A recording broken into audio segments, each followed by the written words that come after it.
Good morning, everyone, and welcome to River City Labs. For those who don't know me, my name is Rachel, and it is my pleasure to welcome and thank you for joining us in today's Building Business session with one of RCFL's mentors, Gerard Doyle of Fractal. Gerard has more than 20 years of experience and is a veteran of marketing. Gerard's career is a blend of agency and startups, which he uses to provide a unique and innovative approach to his marketing strategies. Gerard's startup experience uniquely positions him to help businesses navigate through rapidly evolving marketplaces that are always under the threat of disruption.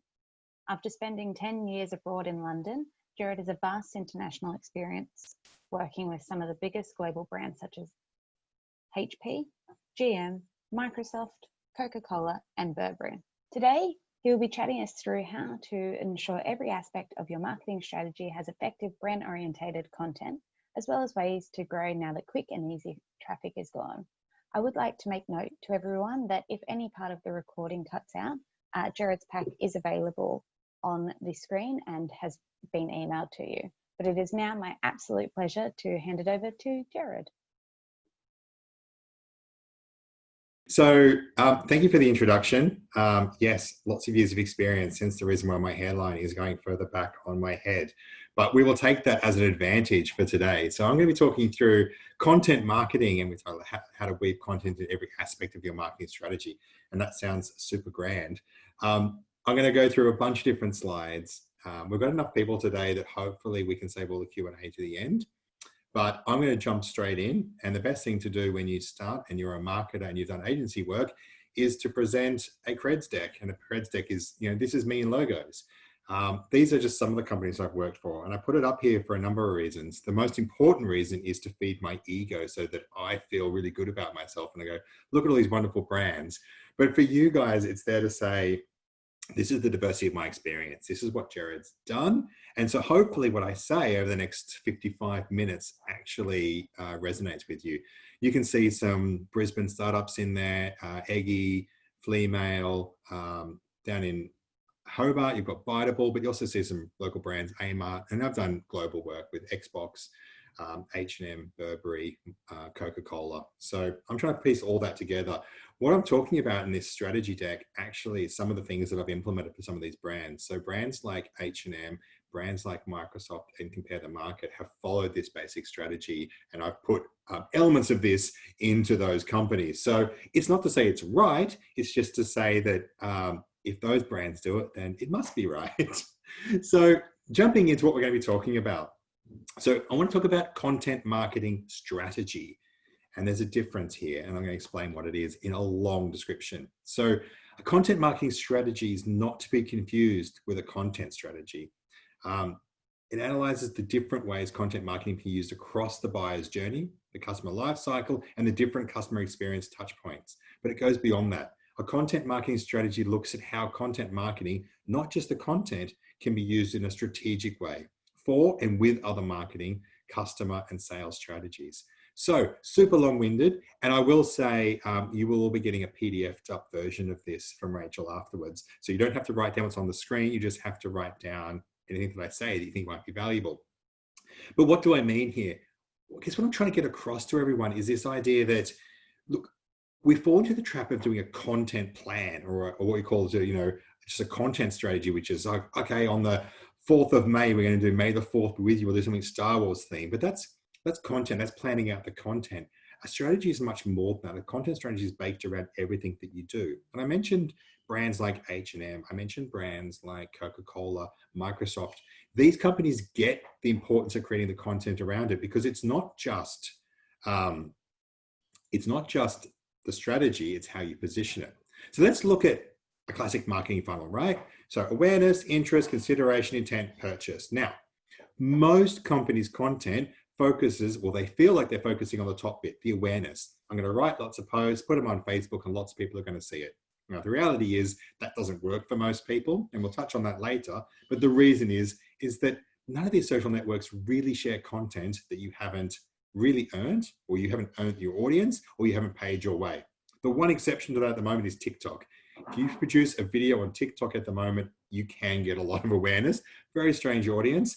And I found that out the easy way or the hard way by doing a single TikTok video with my daughter.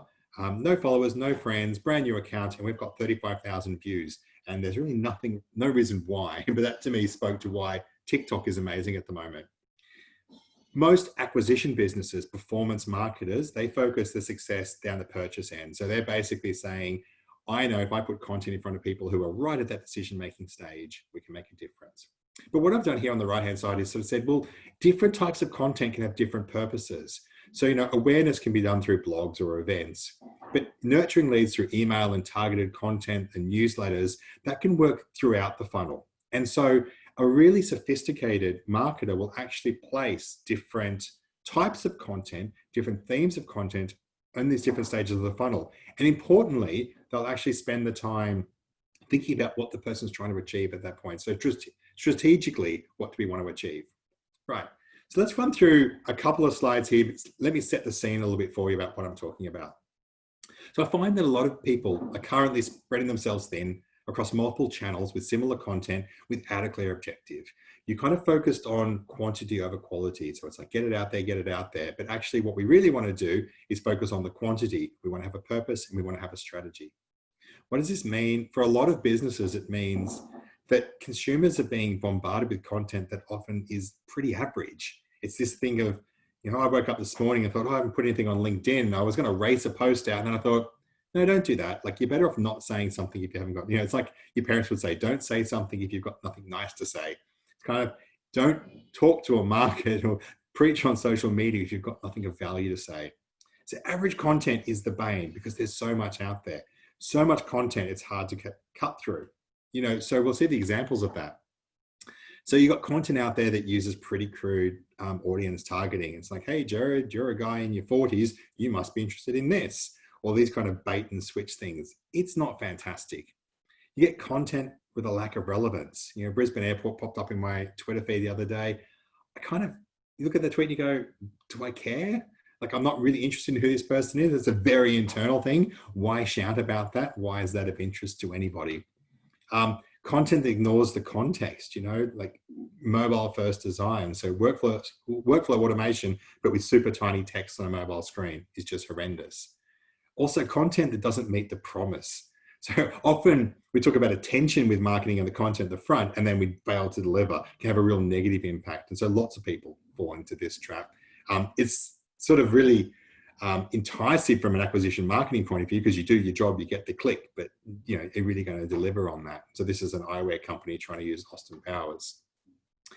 And then content with limited info and poor graphics. This one just jumps out at me. I don't understand why they're doing it, really what it says.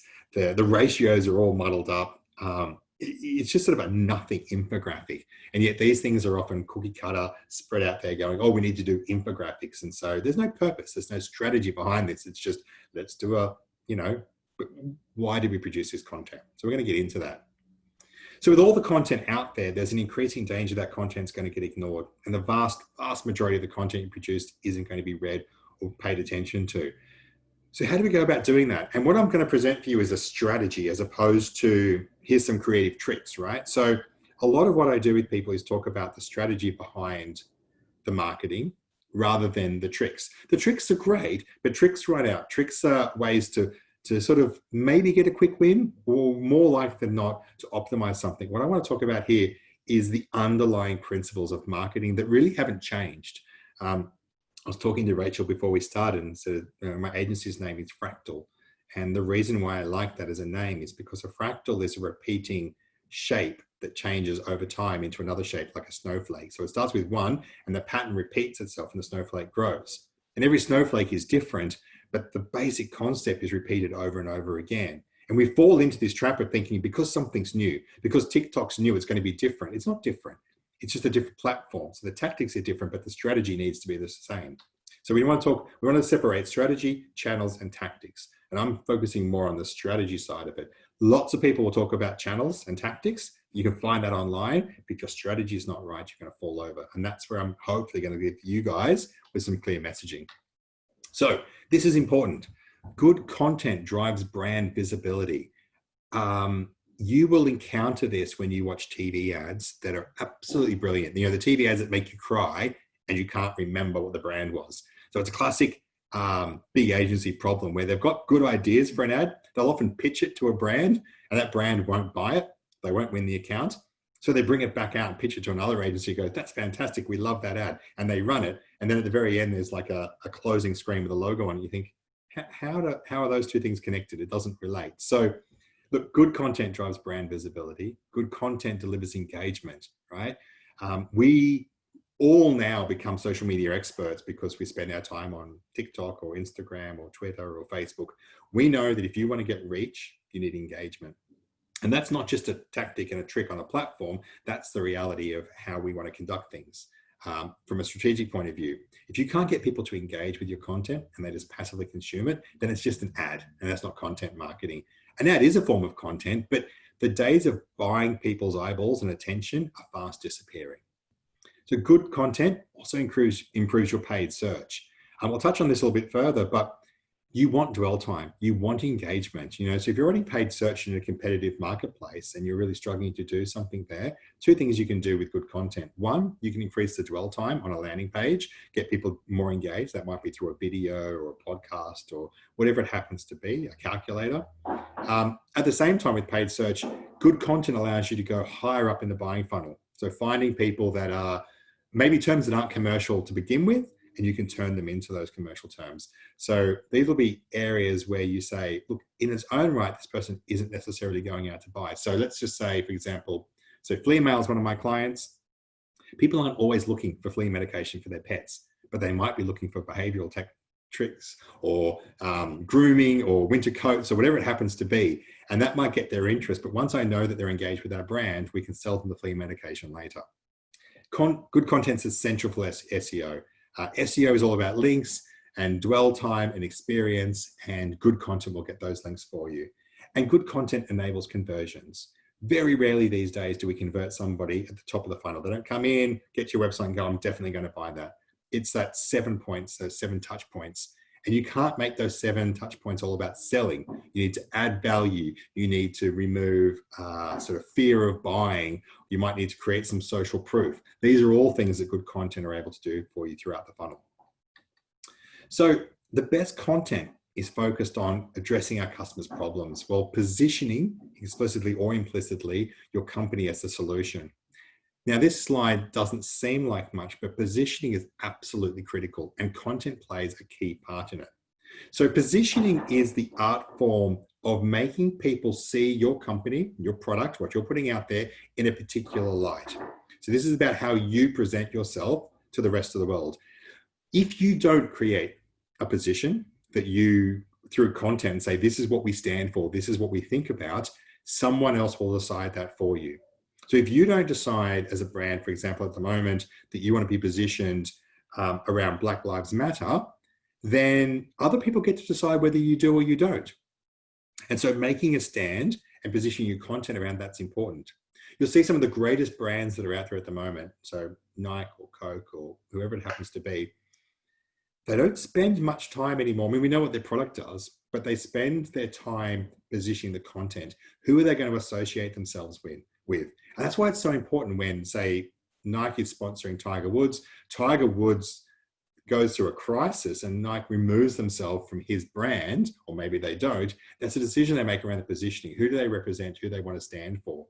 And so your content can do that. And good content marketers know that whilst their product will solve a problem, there's often associated problems around that. So for example, my ideal target client for me is going to be an innovative entrepreneur. Somebody's trying to take a product to market that's not been there before, and we have to work out a solution. That's who I'd like to go after. So often startup founders. So I might, for example, produce content around pitch decks for venture capital. Now, that's not really my market, but I want to be able to position myself around other problems in the associated market. Once you change your lens around positioning, say, what do I want? I want to help founders achieve their dreams. I want to position myself in this way, shape, form, or light. It opens up a plethora of other ways that you can produce content around that positioning. And once you get your mind around how that works, it totally changes the way you, or it gives the opportunities for producing content, the different content ideas. HubSpot do this brilliantly with their CRM. Yes, there's people who look for CRMs, and that's a buying term. But in reality, That's a really, really competitive market, sort of digital, CRMs. How do they compete in that space? By understanding that they were going to focus on the idea of the transition between sales leads and marketing leads, or marketing and sales leads, and the idea of content first, allowed them to produce reams of great content around sales letters, opening emails, cold emails. And by producing that content and positioning HubSpot as the middle, they were able to basically own a market. So your mission is to build a narrative around your positioning and not simply what you do. When you build that narrative, this informs what your content needs to be. When your content stops being about selling and look at me and, hey, oh, by the way, I'm doing this and you can buy this, and it starts to be about what you believe, where you want to go, what your vision for the world is, then it totally changes. So I guess my mission for you is to build that narrative around your positioning. And look, positioning in of itself is a whole other presentation that I might do later, but it's absolutely important that you find that unique position, and then you find all the splinters around that you can produce content on to get that attention. So how do we do this? Let's get in. So looking at the time, so we've got plenty of time. So we're going to talk about how I approach this and give you a little bit of a framework that we can work through. So the workflow, or 4-step workflow, we start with the research and strategy. Absolutely critical. Not what's hot, not what's trending, not what we'd like to do. What are we doing? What do people want? What's the product? We then work around the content creation, real ideation, real thought processes around what content are going to resonate with people. Critically, and the step that these days is often overlooked, is amplification. So, put another way, spending that money on Facebook to make sure people actually see it. The reality is, if you don't spend money, it's very rare that content is going to go, air quote, viral anymore. You need to put money behind it. Even the most viral campaigns that we'd run in large agencies usually had money behind it getting it started. And finally, measurement, absolutely critical. So if you take a growth marketing viewpoint, you put a thesis out the front. What do we want? What do we expect this is going to do? And then measure those results. Work out some way to quantify what you're doing.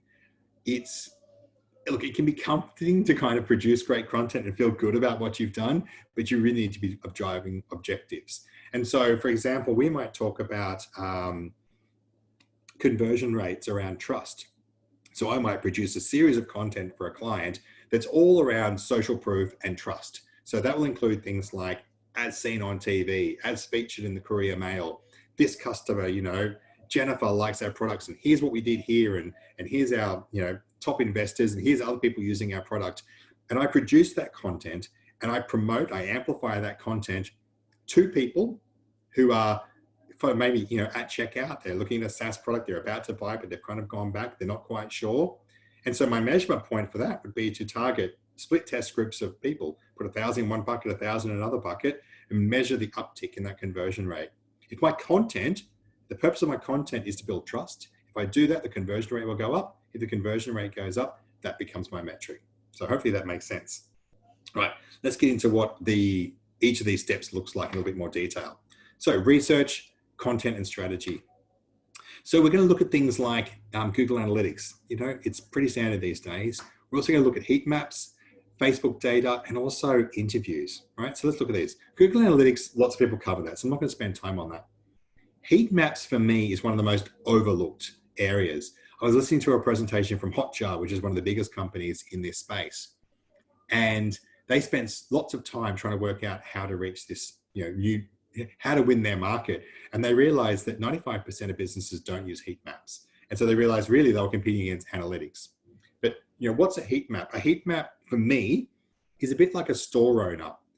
So analytics is like looking at what was sold and how much money did I take in. So at the end of a night, I can look at my restaurant analytics and say, well, how much food went out? How much money did I take in? I might look at that and see a really big draw. So I go, oh, great, I made a lot of money tonight. That's fantastic. So what I'm doing must be working.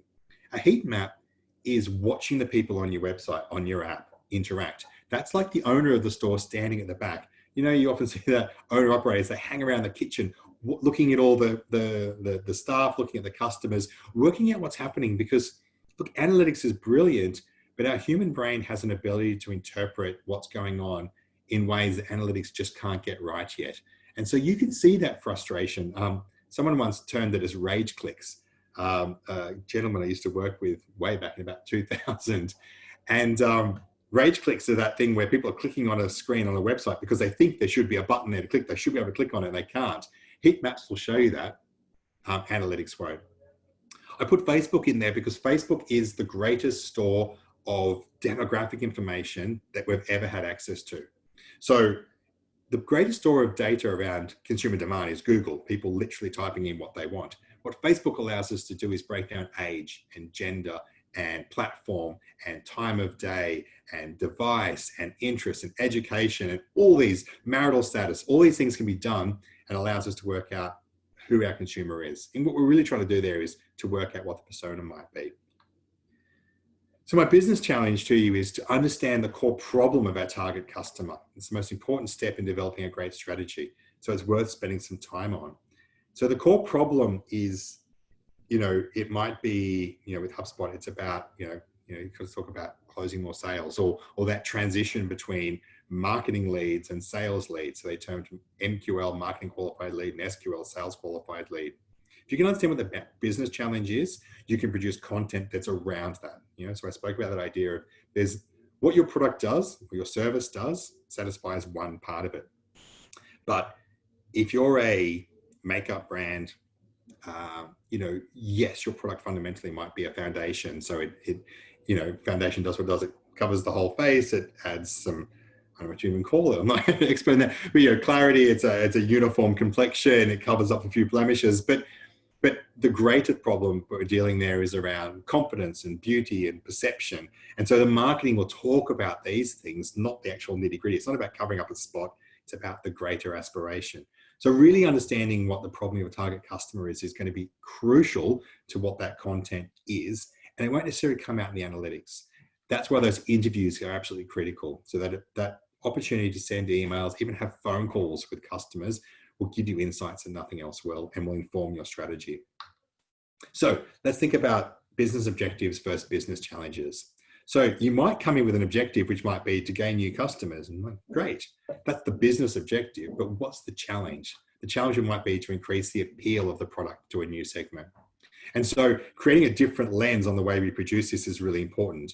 Now, a lot of you will be owner operators, and so these two things will be intertwined. In larger companies, you often have objectives which are deemed from the top, some kind of KPI they want to achieve, but actually we need to think more about what the business challenge is.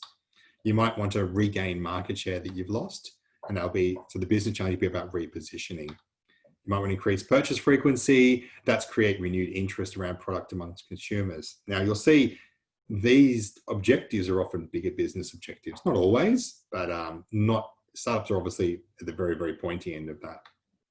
And you might just want to save money and be more efficient. So you might just want to focus on delivering more business value from the subscriber base. So the reason why I put this here is it's important that we don't just try to hit the objectives. We need to define what the relative business challenge is. There's lots of different business coaches and mentors who will talk about these kind of things. And there's lots of different ways of looking at it. But I just challenge you to make sure that when you come into this, that your business objectives for the content, that we move from objectives into challenges. So when we've got that consumer insight, it's important that we understand our customers as people. It's kind of obvious, right? It gives us a much richer picture of who we're building our strategy around. So that's why I think Facebook is important, the heat maps are important. Facebook particularly because you start to get a real idea of who the person is, not just one or two attributes. Now, we run into a little bit of a risk with marketing. So here we're talking about persona marketing, the idea of this is who my target customer is. So a persona, we give the persona a name, we give them attributes. I'm a huge fan of persona marketing. And the main reason is that as humans, we interact with other humans better. And I like to think that if I'm going to write copy, create strategy, and create ads, if I'm talking to a person, I'm going to do a better job of it. Now, I guess the opposition to personas, if there's such a thing, people say, but you can't just be for one person. I want to be, my product has, a diverse range of people. Well, that's true.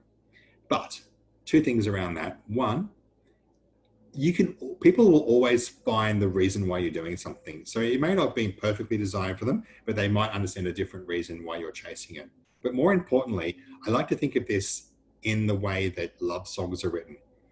And that all the great love songs or the great poems that have ever been written weren't written for a demographic. So no one went, I'm going to write a great love song for men aged 35 to 38 who are recently divorced and, are drinking too much. No one does that. They write a song for one person, and everybody else listens to that one song and goes, I get that. I feel that pain, but in my own way. And that's the power of persona marketing. And so when you create your persona, it always helps to use, it's kind of like a Frankenstein's monster of different people. So you create your different customers, your ideal customers, and you piece them together, and that's who you're pitching your marketing to. So hopefully that makes a bit of sense. But persona marketing is critical, but I don't want you to see persona marketing as a limiting factor in how you create your content. But I want you to write your content for a person, not for a demographic. Otherwise, it'll just come across as cold. So the creation process, and how do we go into that? So here's a process that you could follow around hero content, and it follows through what we've spoken about. So we use data, we look at the audience, we get insights, we get cues, we actually sit down for hero content. We have an ideation workshop, we scope out the ideas, we think about what we might want to do that's going to be big, because you're going to invest a lot of money in this, because you know that it's got to be quality content, otherwise you're just playing a spray and play game.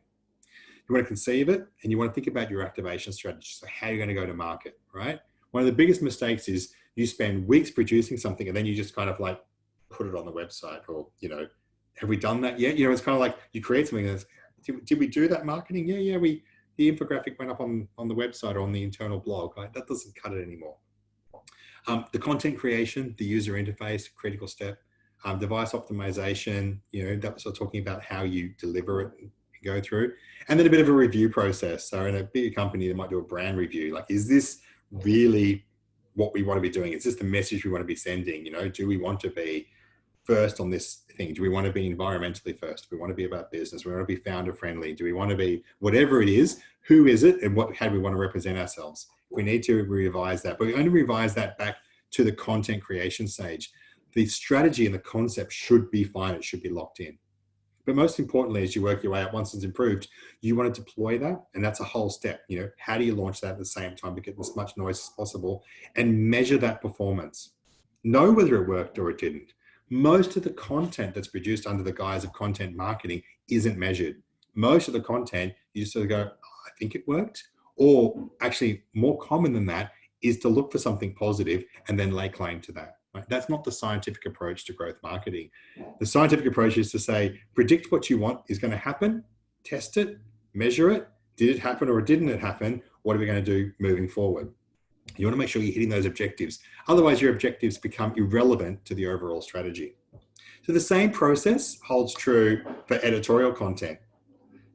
Might look at the keywords. Editorial, what we're going to write on a blog, that's more likely to be driven from Google. So identify who's going to write it, create the content calendar around all the different inputs. So we've got a theme, you want to write it, you want to do a little bit of SEO work on it because Google is the great driver of traffic that's out there. Do the normal review. You might need to do a bit of a copy review. When it's published, you want to measure that performance. So if we're going to write content, what's it going to be used for? What's success going to look like? And how are we going to measure that? Don't get into the habit of just producing content for content's sake. You're not writing blogs because you need to have a blog. There's got to be a purpose. Go back to that marketing funnel. What are we doing it? Are we trying to get new attention? Are we trying to convert people? Are we trying to retain our existing customers? Those three alone are three very different ways of approaching it. So when you're writing content, you might spend a lot of time just trying to get your existing customers back. So people get confused around what they're doing. So your fans on Facebook or people who follow you, kind of your existing customer base. You want them to come back. You want them to remember who you are. It's completely different to somebody who's never heard of you before. It's also completely different to somebody who's on the fence and making a decision. So knowing why you're writing that content is going to be critical. In this case, a lot of the time, it's going to be about acquisition. So I'm writing content to satisfy a search demand on Google. And so what do I want to do from that? It's going to be about ranking, it's going to be about traffic, and we're going to measure that performance over time. Right. Let's think a little bit about what some of these outputs might be. Articles, obvious. Infographics kind of still work, but you really need to make it valuable. These days, unless you've got a really deep infographic, it's not going to work. Video is massive. Video is one of the best ways to get reach these days and engagement. It's very real, it's authentic, but it comes with a massive caveat. In my opinion, video it never kind of ends up in the middle. You do videos, you can either make a video look great and it's going to explode, but it's also easy to screw up a video. And so I'm always nervous about people who want to go straight to video, because it's really hard to make video look good, or it's very easy to make video look bad. So I always walk on that one tentatively. Interactive elements, calculators, these kind of things can add a lot of value, can get a lot of links, and can serve a real purpose depending on what you're trying to achieve. So I this week just launched a campaign around an interactive end of financial year calculator for a medical supply company. Not that exciting, but it's talking about, it's the end of financial year. People in business are largely aware of the fact that there's tax benefits at the end of financial year. How do we play into that? How do we help solve that problem? How do we create a calculator that ultimately says to them, yes, you should probably buy this medical equipment now, write it off and get the benefit. And finally, podcasts. Podcasts are one of the most interesting places. So you can advertise on a podcast, you can be a guest on a podcast, and you can have your own podcast. Most people who launch a podcast will not get many people listening to it. However, even if you did that and host your own podcast, there are some benefits to that. One, you get to interview people who either are existing customers or your target customers. That's a big win. Two, it helps you really train your mind around what it is, your area of expertise. So if I'm going to run a podcast and interview someone and talk about marketing, it really teaches me to think through my logic, my strategies, and what I want to achieve. I'm a big fan of companies who are looking to get out and amplify their content to spend some time looking at podcast advertising. Podcasts are one of the few opportunities we've got for deep engagement. Most of what we're doing, think TikTok, 10-second videos, everything's getting shorter, it's getting punchier, it's getting faster. You don't get much time to explain. If you're a founder of an innovative company and you need a little bit more time to explain why your idea is good, a podcast is a rare opportunity to deliver 30 seconds into somebody's ears, probably when they're walking the dog and they can't stop. They're in the car, they're on a train. Look, if you're on a train, you can probably skip the ads, but if it's deep and it's engaging and it's meaningful, podcast advertising can be really, really powerful. It's more expensive per listener, but the engagement, the deep engagement is really something else. But if none of that appeals to you, there are plenty of services out there that will pitch you out to podcasts to be a guest. And that can be a fantastic way to get started. But back to the point, why are you going on? Who are you going on? And what's success going to look like? So that's why you'll hear people talk about, they'll go on as a guest and say, oh, if anyone listening is interested in what I've got, here's a coupon code, just say Gerard sent you and put Gerard in and you get a discount. They're looking for some way to measure that responsiveness. Right. Finally, distribution, planning, and execution. So in a fragmented ecosystem, distribution is just as important as a content creation. Basically, if you create it and no one sees it, did you even create it at all? I mentioned before around Facebook, it's the classic example of this, right? You put a post up on your page. If you don't do anything about it, you're going to get 1 or 2 likes. Facebook has zero interest in helping a brand reach its followers these days. If you were to put your actual Facebook feed end to end, it's infinite. Like it'll go to the moon. Facebook has to decide what's going to go at the top. And so you do need to spend a little bit of money. So the simple strategy around this is if you do nothing else around your distribution, I'm trying to think of the guy's name who coined it. I'll have to think of it in a second. But the strategy is around $1 a day. And so his logic was $1 on Facebook is the minimum you can spend in a day. So he would say you spend $7. If you're going to produce a piece of content and put it on Facebook, spend $1 a day for 7 days. That's $7 as a minimum to promote that. Now, the reason why you do that as the minimum at $1 is because Facebook will find the most relevant person, the person most likely to engage with your content and show you their post, your paid post first. So that's the cheapest you can buy. As you spend more money and you work your way down that priority list of people willing to engage with your content, it becomes more and more expensive. So by spending the minimum, you actually get the most efficient buy you possibly can. It also creates the discipline of promoting everything that you're going to do because it's just $1 a day. The reason why we spread it over 7 days is because we want to allow a time for it to hit the market at the right time. So not everyone's on Facebook every day, although, I know that I am. So you want to make sure that they are on Facebook, but more importantly, at every point, it's an auction, right? So today I might be looking at the dentist or, or braces for my kids. And so that might be the most expensive price. So in other words, Gerard could be both looking for flea medication for his dog and braces for his kids and maybe a new BMW, right? BMW is going to pay the most. But once I've seen those ads, that comes out and the auction then rises up. The dentist will then pay the most amount. Right, once I've seen those ads, that disappears. So I might have to wait 3 or 4 days, the time when my flea medication ad, which I'm really only willing to pay a couple of cents for me to see, actually appears at the top. So spreading it out allows Facebook to go, oh, I'm not going to show that ad now, I'm going to wait because it's going to get cheaper later. And you might think, oh, Facebook's never going to do that. But the reality is that Facebook actually do want to give you good results and good engagement. So they will wait. So that's a long drawn out way of talking about it. But I just want to make sure that everyone takes away this idea that if you don't promote your content, you're really going to struggle to get out there and get people to notice it. It's great when you own an audience you don't need to, but for most of us, unfortunately, we're not popular enough to just put content out there and it takes off on its own. So the logic of distribution is that you don't really want to interrupt. You want to be relevant. You want to be seamless. You want it to be immersive in the experience that someone's having at that time. So let's go back to our example of podcast advertising. You don't want to come blaring over the top and sort of say, this is what it's all about, like sell. Like you don't want to be like, I won't mention the brand. Some of the brands I've worked with, they tend to put up, 50 months interest free, buy now, on sale. That's the TV approach. The podcast I listened to in the car, dropping off my family at all the different locations this morning, is called 20,000 Hertz. It is a podcast for people who like sound, which sounds super geeky, I know. 20,000 Hertz being the frequency that we can hear, et cetera, et cetera. Anyway, their current sponsor is Sonos. So that's the quality wireless speakers.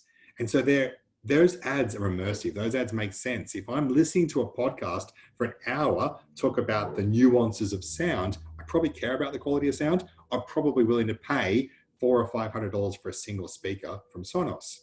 At the same time, they also then ran some ads for Capital One credit. And it's like, 0% APR, and that just grates, that just feels like an ad. So I was, looking to try to get my phone to skip ahead. My point being, if you get your market right, you get the placement right, it feels more authentic, people will engage. If you come at it like an old-fashioned advertiser, people will put their blinkers on. They won't hear what you're saying because we've built up these filters over time. Right. I'm just looking at the time. I'm going to quickly run through each of the different platforms, a little bit about amplification and why it matters. Look, social amplification is mostly where it's at. Facebook is the best to use. Most people still use Facebook. Don't believe people say they're not. Facebook is the most popular. It gives you access to Instagram, WhatsApp. It gives you the most data. That's where you want to be. Twitter in Australia, the targeting the ad platform is not fantastic. That's where you want to be going. If you want to get a boom right now, TikTok is nuts, although I have no idea what the value of it is yet. But if you want just raw reach, go to TikTok. Paid search. We're not talking about performance search here. There are keywords that are super, super competitive. The point where advertisers will lose money just to get market share on it. If you can find terms that are deemed to be typically not commercial, but you can turn them into getting awareness and building around that. So it might be, for example, you might have cold email templates, sales templates, phone intros. These are all the kind of terms that HubSpot might be able to buy for 1 or 2 cents a click and drive through to their business and put people at the top of the funnel and then slowly bring them through. If HubSpot was to go by people who are looking for CRM solutions, it's probably going to cost them $30, $40, $50 a click. So search it's a fantastic way to do it, but also keeps people dwelling on the page for longer. So when Google's looking for signals about who's going to rank higher or lower, a video on that landing page, a video in itself doesn't make it perform better. If the video is good and people engage and they don't go back to Google and search again, they get the answer they want, that's a positive signal. Your quality score goes up, your bid price goes down. That's a whole separate area to go into.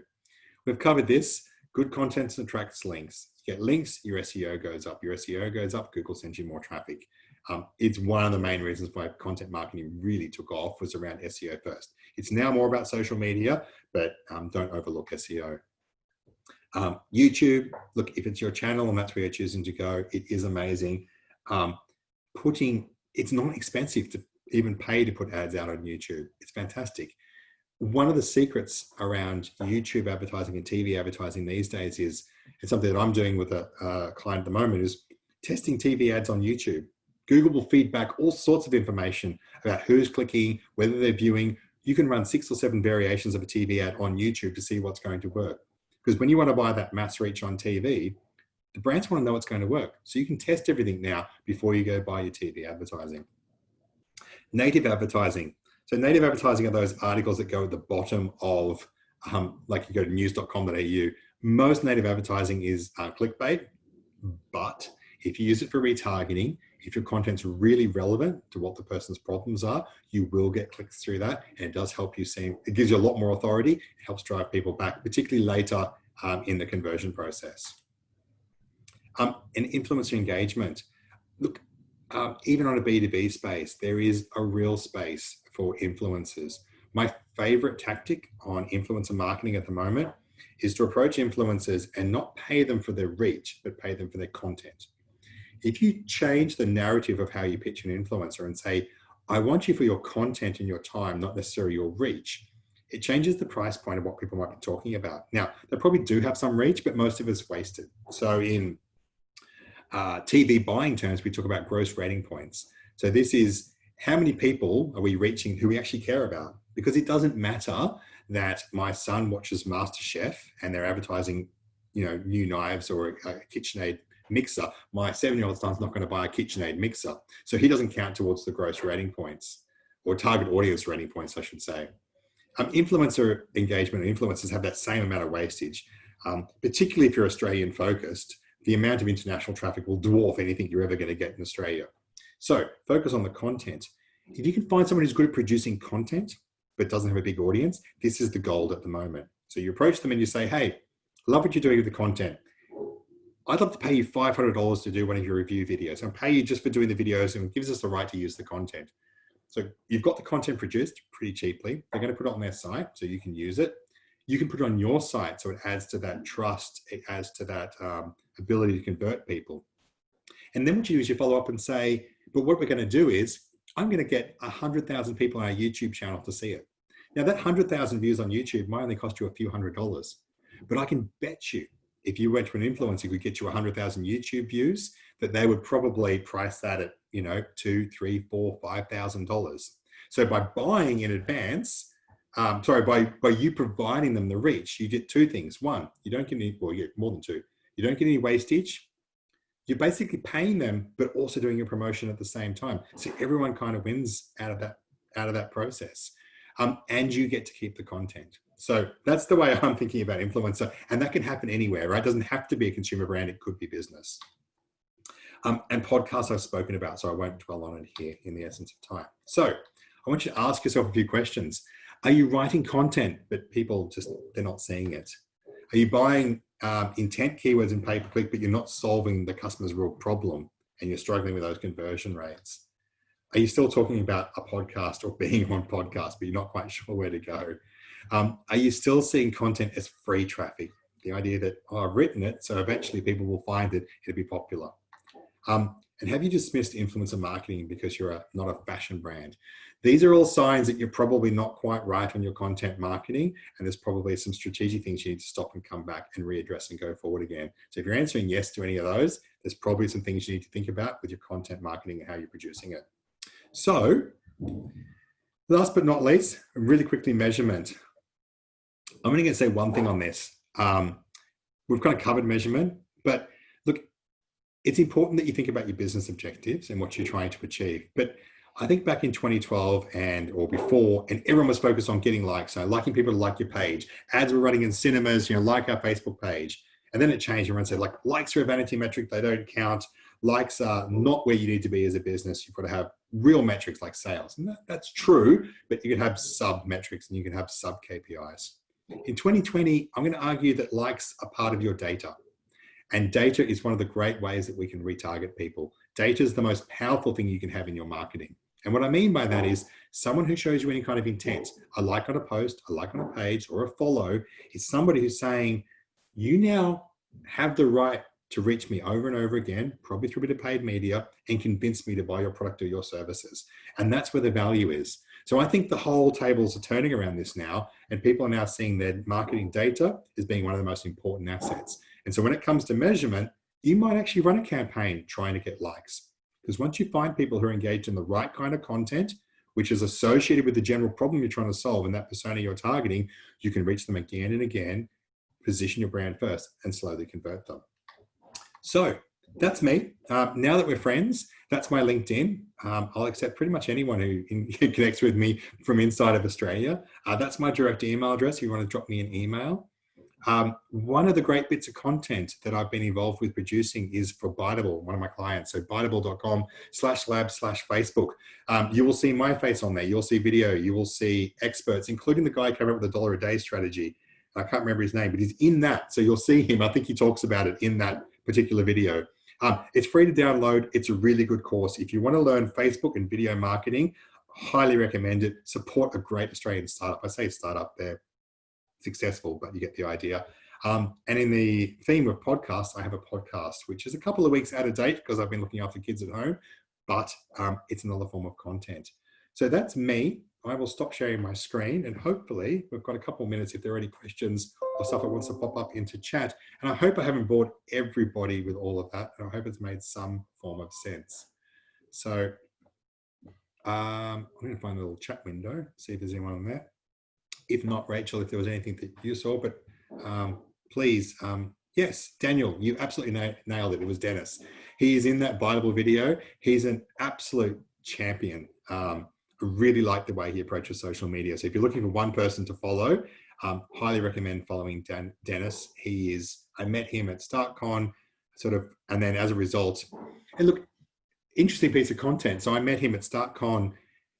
I outreached with a really cold email and said, hey, we're doing this book on Facebook video marketing. Would you like to be part of it? This is what we'll give you. This is what you need to give us. Really clear. And he was like, yep, sure did. Set up his own camera, filmed the video, played on point. It was an amazing piece of outreach. We then produced content which tagged him in it, and we got to reach all of his followers who then, in theory, came along and started using Biteable. Did anyone, so I don't think there was any particular questions. Look, I know that, while you're still figuring out your value prop, do you iterate on your brand? Oh, hang on, there's a big question. Okay, while you're still figuring out your value prop and whether your business has the potential for product market fit, do you iterate on your brand strategy as part of your content strategy? I would not worry about a brand strategy until much, much later. I would focus on a positioning strategy. So I would focus around a brand strategy is where you're packaging up. Your brand should represent where you want to be. So I would focus on a positioning strategy, which is finding a unique space in the market, defining unique attributes to position yourself around. Brand strategy, I really wouldn't worry about too much. You can ultimately, for most of us, unfortunately, spin up what we're doing again with a different brand on it. It really wouldn't make much difference. Brand equity and that won't make a big difference in the long run. So I would spend most of your time on positioning strategy. Brand strategy is, for me, something that happens much, much later on when you're looking to, create, I guess, barriers to entry for other competitors. Yeah, I hope that makes sense. Big question though, a hard one to answer off the cuff. There's a lot we could go into there. I know for most people who come to these things, they tend to have questions after the fact. It's just an unwritten law that you'll have a question and you don't want to ask. So jump onto LinkedIn, connect with me if you're not already connected, and just ask me the question there. I'm more than happy to answer any kind of questions. As part of my work with River City Labs, I also have mentoring windows. So there's a Calendly link that River City Labs has that you can go through. You can book a half-hour video session. So I know throwing stuff up in these chats is never going to be ideal. But if you go through that link, I allocate time every week to do a half-hour video mentoring session. So basically fill it out, ask your question, and I'll do my best to give you the best advice I can in that half an hour. So don't be a stranger. And look, here's the last bit of advice I'll give you. when someone gives you an open invitation to connect on LinkedIn, that's an opportunity to expand your network. That's an opportunity to get a marketing data point. I may only be one more person, but add me to that list, because if I like it, then everyone who follows me has got another chance of following it, right? So, followers on LinkedIn, yes, it's a bit of a vanity metric, but every single person on here should be a follower. We should all be connected, because if you don't connect with me, it begs the question of, well, do you not want to get your noise out there? Do you not want to get your message out there? So grow your audience. So, take the open invitation and connect, because I want you to, because I want you all to see my content as well, right? That's the game we're playing in, right? It's a little bit sounds self-serving, but this is what you're trying to do. So, if you do nothing else from today, connect with me, and then in the hope is when you produce some content professionally, put it on LinkedIn or Twitter. Maybe I like and share, whatever that's worth. Brilliant. Oh, and the Excite Media team. Love you guys. A bunch of people have worked there over the years. A great agency. That's all from me. Rachel, did you want to wrap up with anything in particular? I just wanted to thank you for your time today and how in-depth the session was. I know for me personally, I got a lot out of it. As you mentioned earlier, I will be sharing your slides with that you presented on today with everyone, and I will also put your LinkedIn URL in there as well, so if anyone needs, they can connect with you a bit easier. But on behalf of the RCL team, I just really wanted to thank you for your time, always. You're most welcome. So yes, I will PDF that presentation up and send it to you straight away. Guys, thank you so much for joining. I feel pretty good because we're finished pretty much on time. So even though I talk in a million miles an hour, I think we got there. So everyone have a fantastic day. And if you didn't catch me at the beginning and you've got kids, don't forget the Tooth Fairy, because it costs you double. Cheers, guys. Catch everyone later. Okay.